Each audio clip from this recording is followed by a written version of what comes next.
Have you ever whispered to yourself, "I'll do it later. I'll start tomorrow. I just need the right mood. I'm not ready yet." Don't lie. I've said it too. Everyone has. But here's the cruel truth most people refuse to face. Every later is not harmless. Every tomorrow is not innocent. It's a tiny thief. It steals minutes first, then hours, then days. And one day you wake up and realize it stole your confidence, your chances, and the version of you that could have lived with peace. So listen carefully, because this isn't just a story, it's a mirror. And if you're brave enough, you're going to see yourself in it. In a busy Tier 2 city in India, not too glamorous, not too poor, lived a young man named Ayan. Ayan was not a bad person. He was polite, he respected elders, he smiled at relatives even when they gave him those annoying questions. "You got a job yet? When will you settle? Your cousin just went abroad, you know?" Ayan had dreams, big ones.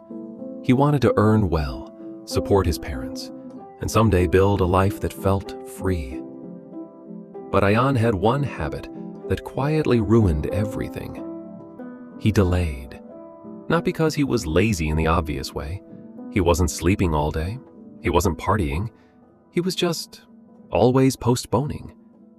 When his mother asked him to help with paperwork, he said, "Ma, later." When his father reminded him about job applications, he said, "Tomorrow, Papa." When he promised himself he would study for an exam, he said, "After dinner." And after dinner became after scrolling. After scrolling became after one more video. After one more video became midnight. Midnight became guilt. And guilt became, "I'll start fresh tomorrow." That cycle is not laziness. That cycle is a silent addiction. And most people don't even realize they're chained. Ayan's father worked hard, like many Indian fathers do, quietly, without drama. He would leave early, come back tired, and still pretend everything was fine. His mother was the kind of woman who could stretch a small budget into miracles. She prayed every morning. She lit a small diya, whispered a few words to God, and then went straight into responsibility, cooking, cleaning, caring, worrying. Ayan watched them, and somewhere in his heart, he felt love and shame, because he knew he was not doing his part. In India, family is not just love. Family is dharma, duty, a sacred responsibility. And when you delay your duty, you don't just delay work, you delay your self-respect. Weeks passed, his friends moved forward. One joined a company in Bengaluru. One cracked an entrance exam. One started a small business. Even the friend who was average was improving, slowly, consistently. But Ayan kept waiting for motivation like it was some divine blessing that would fall from the sky. And motivation never came. One day, reality hit him like a slap. He had applied for an interview, late. He reached the interview, late. He came home, empty-handed. His father didn't shout. That silence was worse. His mother, trying to stay gentle, said, "Beta, I'm not angry. I'm just scared. What will happen when we are not here to support you?"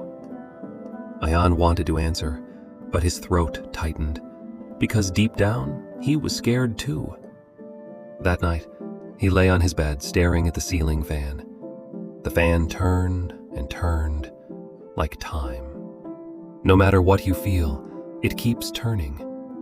And for the first time, Ayan thought, what if I keep living like this and nothing changes? His chest felt heavy. Not just stress, not just anxiety, something deeper, a spiritual emptiness. The next morning, Ayan woke up earlier than usual. Not with motivation, but with exhaustion from his own mind. He walked outside before sunrise, not knowing why. His feet carried him toward an old temple near a small lake. The air was cool. The street was quiet. He could hear a distant bell.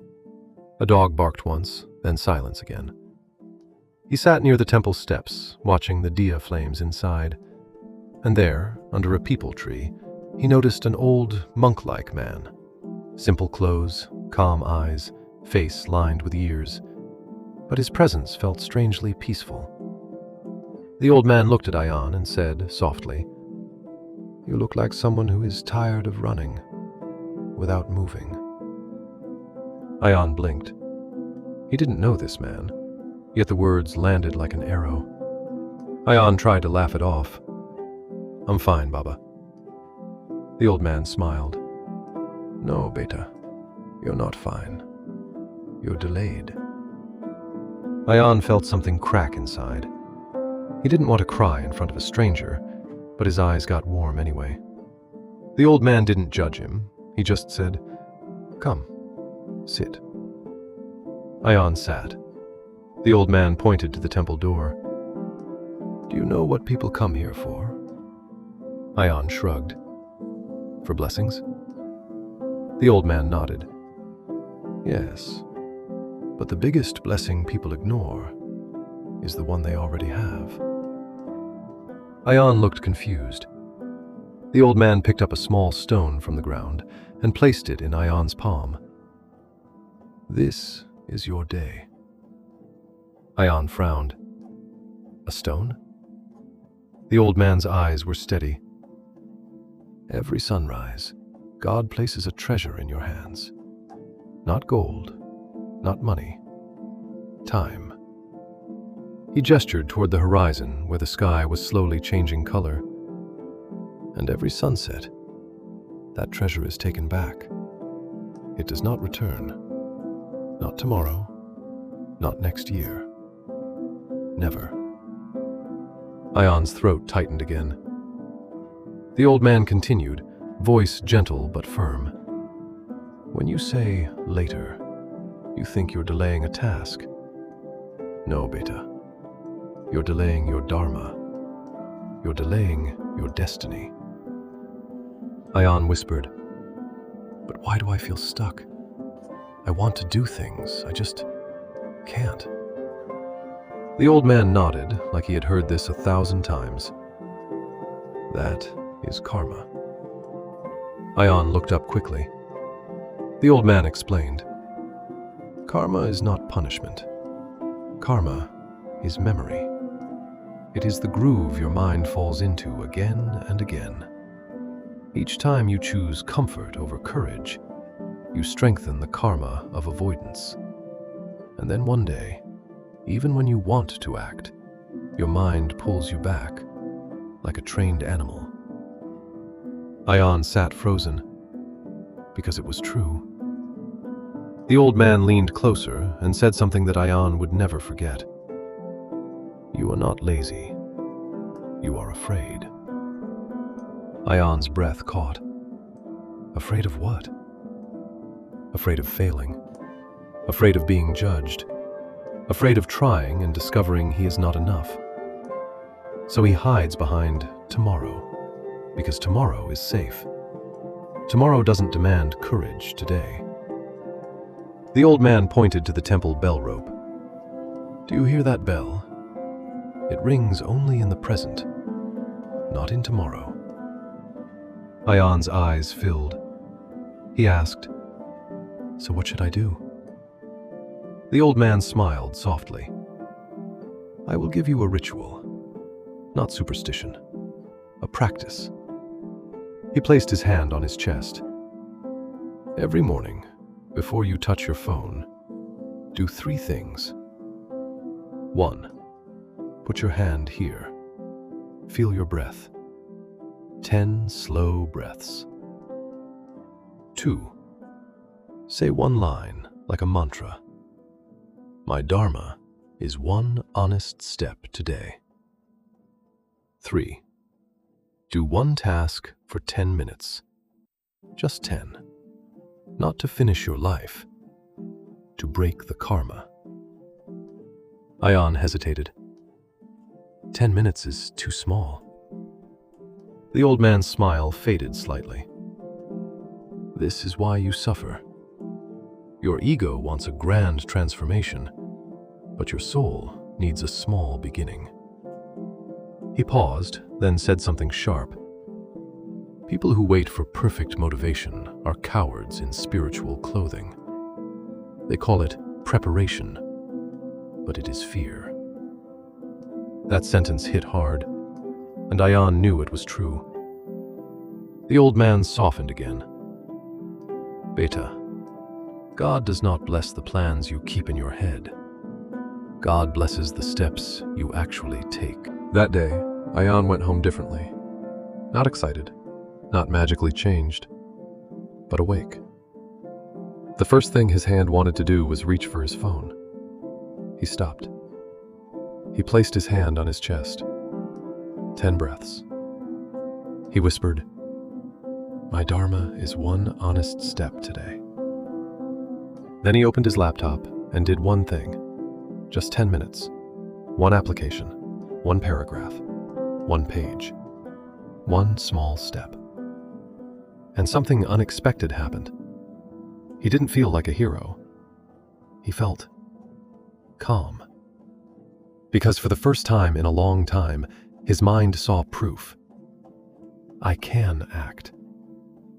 The next day, he repeated. 10 breaths, one line, 10 minutes. Days became weeks. Slowly, the karma changed. Not because life became easy, but because Ayan stopped bargaining with time. Months later, he didn't become a billionaire. This is not that kind of fake story. But he became something better. Reliable. He got a decent job. He helped his parents. He started respecting himself again. One evening, he returned to the temple. He found the old man under the peepal tree. Ayan folded his hands. Baba, thank you. The old man smiled. I did nothing. You chose your Dharma. Ayan asked, will I ever be free from procrastination forever? The old man looked at him kindly. Freedom is not a one-time event. It is a daily choice. He pointed to the sky where the sun was setting.